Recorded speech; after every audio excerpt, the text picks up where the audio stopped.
Look at me, can't stop. Hey guys, welcome back to another video. So in this video I'll be installing this gauge pillar pod here that I got from Marketplace for 15 bucks.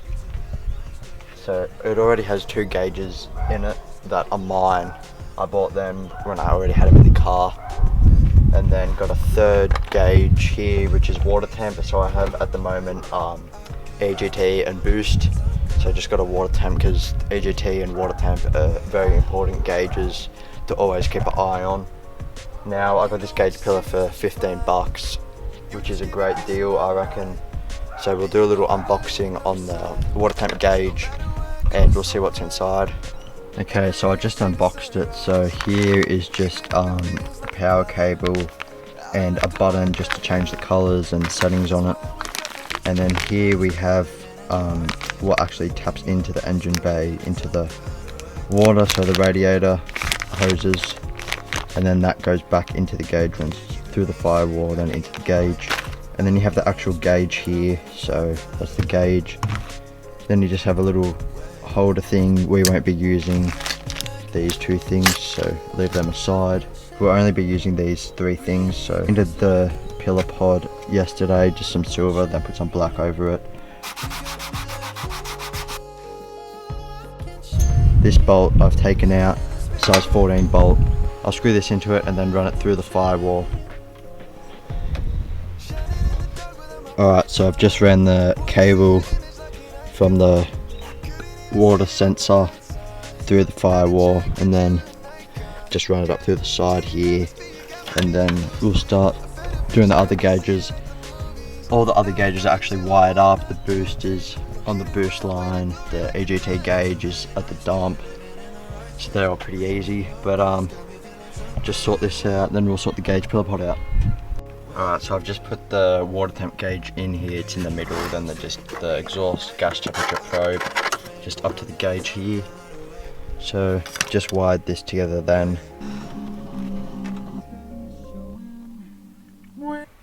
This is for the power, to get power to the gauge, and then I can piggyback from the EGT or wherever I put it, piggyback from that gauge to the other gauges so they get power as well. We'll start wiring it up and then we'll sort out how to put the pillar on here, if I'm going to screw it or what. Alright, so this is the cable that you piggyback from one gauge to the other. So for reference, I've done wired it up from here and then plugged it into the EGT, and then used one of these piggybacks from the EGT to the water temp. And now I'm going to do the same for the water temp to the boost. Alright, so I've just wired up all the gauges. Now I've just got to turn the key and hope they all turn on. Oh, that looks sick. Now I'll start preparing all the cords just to go down here, and then put the pillar pod on the A pillar here and screw it in.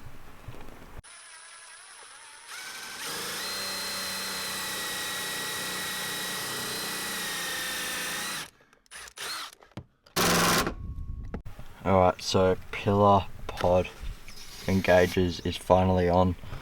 Just had to put a screw right here and just at the back here, but they look really good, and this is what they look like when they turn on.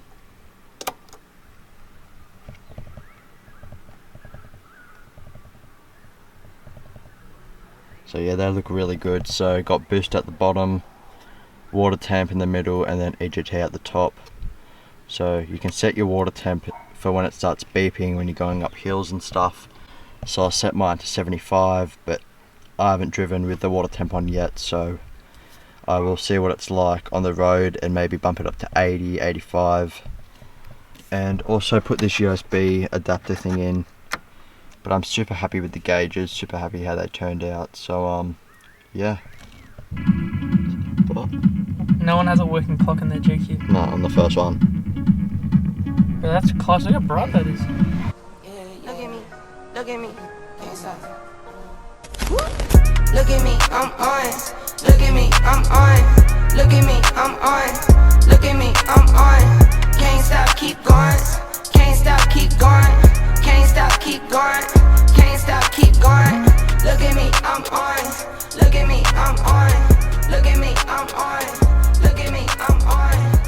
Alright, that's a wrap for the end of this video. Super happy with how the gauge has turned out. The pillar pod just suits the car so well. The interior is getting so much better. But anyway guys, I'll see you in the next video and peace out.